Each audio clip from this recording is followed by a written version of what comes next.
Merci, monsieur le modérateur, de me passer la parole.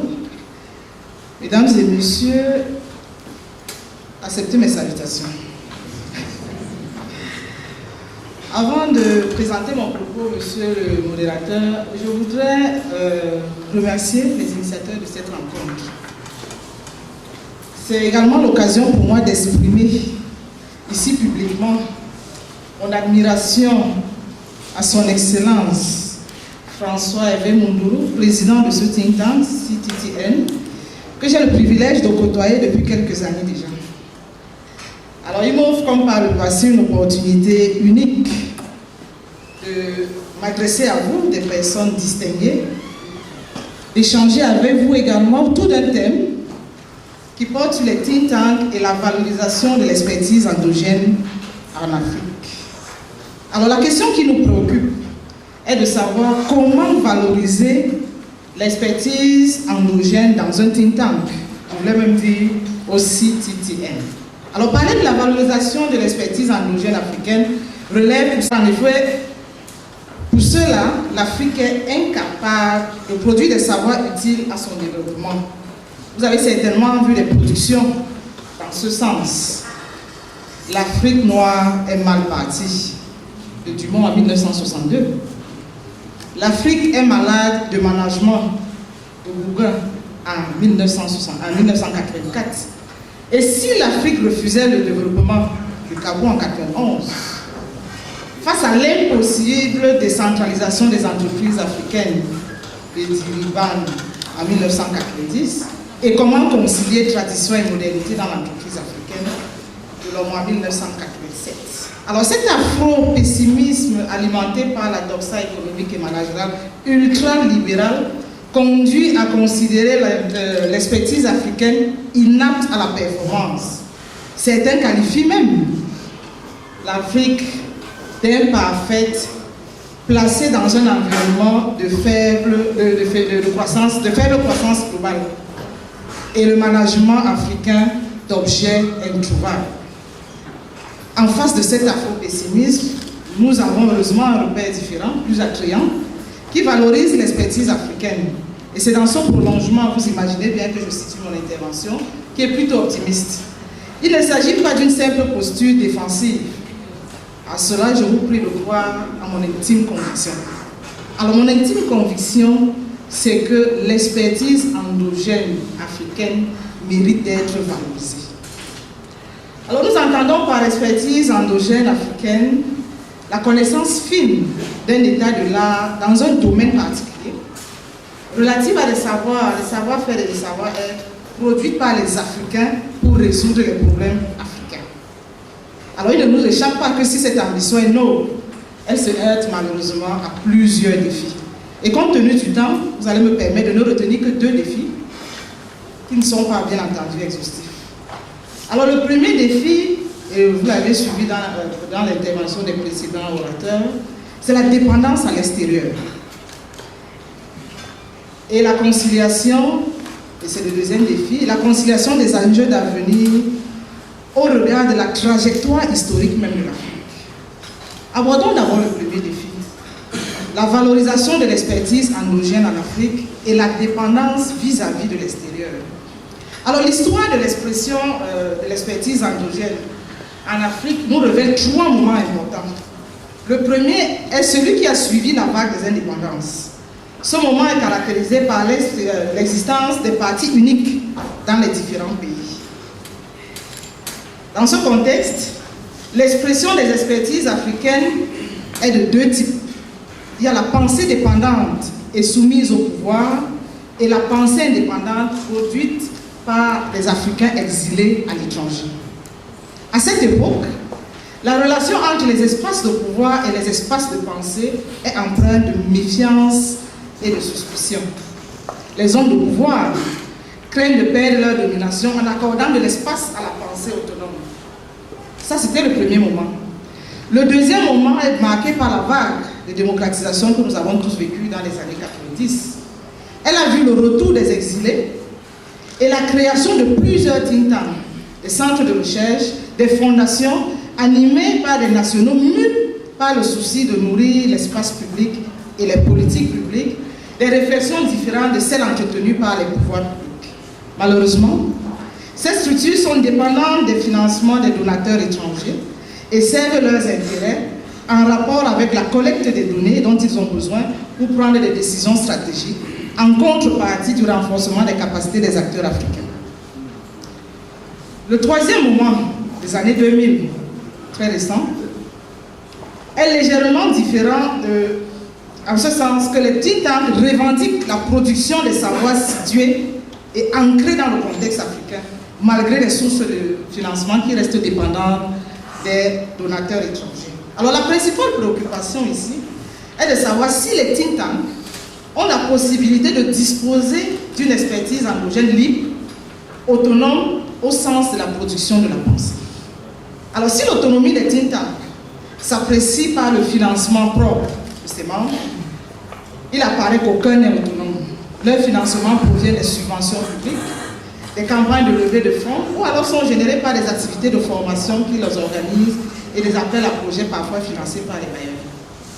Alors plusieurs sont donc financés par des donateurs publics internationaux et des donateurs étrangers. Dans ce domaine, les champions sont bien connus.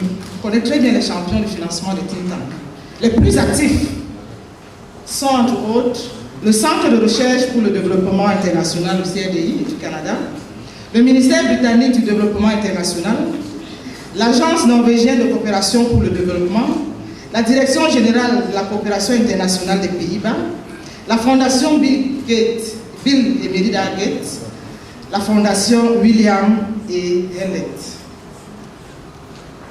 L'engagement pour la production des savoirs africains par les Africains semble toutefois irréversible, malgré la dépendance vis-à-vis des financements. Alors les think tanks africains visent aujourd'hui la production des savoirs ancrés dans les réalités et les contraintes de leur contexte et par l'expertise endogène. Dans plus de financement, il faut disposer de la pensée et surtout de l'expertise stratégique. Il s'agit alors de questionner l'écosystème local et d'apprécier sa capacité à produire des savoirs situés au-delà de la dépendance cognitive. Et c'est le deuxième défi à relever, l'expertise endogène à l'épreuve même de la trajectoire historique de l'Afrique. Alors le deuxième défi concerne l'expertise endogène à l'épreuve de sa trajectoire, l'expertise endogène africaine à l'épreuve de sa trajectoire historique. Il n'échappe en réalité à personne que l'expertise endogène en Afrique est le fruit d'hybridité constante entre tradition et modernité. Lorsqu'on parle de tradition ici, on pense à nos particularités héritées de nos us et coutumes. Et lorsqu'on aborde la modernité ici, nous pensons à l'héritage de la scolarisation et de la science véhiculée dans les lieux de savoir partagés par l'ensemble de la communauté scientifique. Alors l'expertise endogène en Afrique est au confluent des sources africaines et d'ailleurs.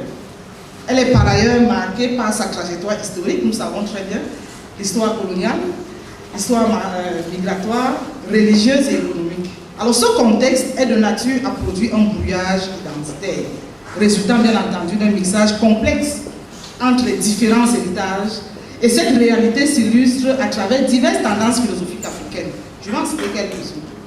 La tendance ethno-philosophique, fondée sur le respect de la hiérarchie, j'ai envie de dire même des aînés. C'est la sagesse ancestrale qui exclut le débat critique et se transmet d'âge en âge. Les générations successives font confiance aux ancêtres. Nous avons par ailleurs la tendance critique, soutenue par Marcin Toa. La philosophie n'est pas pour lui régionale, elle est une science universelle. Et pour lui, la philosophie ne commence qu'avec la décision de soumettre l'héritage philosophique et culturel à une critique sans complaisance.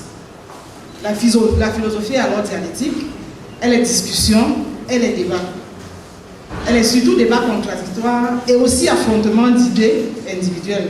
C'est le point d'ailleurs partagé par le philosophe qui nous a quittés malheureusement, Ebenezer Njombe-Mollet, qui était dans la salle tout à l'heure, pour qui l'esprit ethno-philosophique est celui qui s'éloigne un peu de la rigueur scientifique. Alors la troisième tendance, la tendance idéologique de Nkrumah. Alors Nkrumah insiste sur la nécessité pour les Africains d'articuler les influences diverses dont ils sont l'objet, parce que la pratique sans théorie aveugle et la théorie sans pratique est vide. Le panafricanisme, enfin, nous en entendons beaucoup parler, nous avons même toute une chaîne panafricaniste. C'est un mouvement politique qui promeut l'indépendance totale du continent africain, qui encourage la pratique de la solidarité entre Africains et Africaines et les personnes d'ascendance africaine, où qu'ils soient dans le monde, peu importe leurs origines ethniques, leur appartenance religieuse ou physique. Pour ses fondateurs, il existe une personnalité africaine commune à tous les hommes, toutes les femmes de race noire. Alors cette personnalité noire recèle des valeurs spéciales et spécifiques de sagesse, d'intelligence et de sensibilité. Les peuples noirs, qui sont les peuples les plus anciens de la terre, sont voués à l'unité et à un avenir commun de puissance et de gloire. Le panafricanisme est alors à la fois une vision sociale, économique, culturelle et politique d'émancipation des Africains. Alors, comme on peut le constater, il existe une réflexion endogène, fruit des travaux des Africains, sur des sujets intéressant les États africains.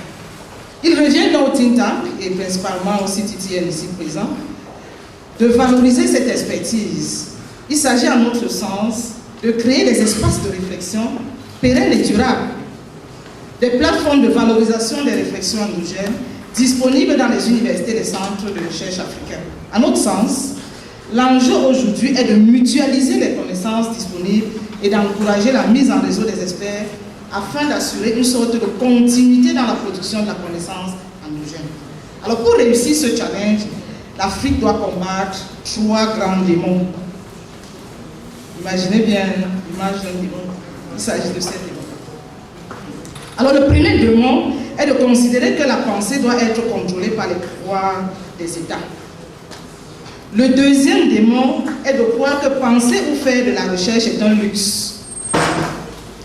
Le troisième démon est de convaincre les élites politiques que les experts des think tanks ne sont pas leurs ennemis et que la critique portée sur leur mode de gouvernance indique simplement qu'il peut exister d'autres moyens plus efficaces de gérer les affaires publiques. Il s'agit pour eux d'admettre que les espaces de réflexion libres et neutres sans complaisance facilitent l'émergence des connaissances qui pourraient leur permettre d'améliorer leur politique publique. Le think tank traduit, à notre sens, en définitive, un regroupement d'experts en vue de la production et la diffusion des analyses dont l'objectif est donc d'influencer les politiques publiques, une influence positive s'entend. Alors leur action est alors complémentaire à celle des universités plus tournées vers les productions des savoirs savants dans la logique de la recherche fondamentale. Alors pour conclure, la problématique de la valorisation de l'expertise endogène dans les think tanks et au CTTN spécifiquement s'oppose sur un double plan de son autonomie financière et cognitive d'une part et de la mutualisation des savoirs endogènes d'autre part. La dépendance au financement des bailleurs étrangers aux États soumet à penser des experts aux intérêts des donateurs. De même, la trajectoire historique et académique des experts pourrait, heureusement ils en sont désormais conscients, pourrait maintenir leur dépendance cognitive et dans certains cas pourrait causer un brouillage identitaire. Alors la mise en valeur de l'expertise endogène, qui se traduit ici par la valorisation, ou par sa valorisation, c'est-à-dire sa mise en exergue, son intérêt, son importance et sa contribution à la construction des États africains, engage le CCTN à gérer ces deux contraintes et à mutualiser les savoirs endogènes produits. La valorisation de ceux-ci sur le quadruple plan culturel, social, économique et politique constitue sa véritable raison d'être. Je vous remercie.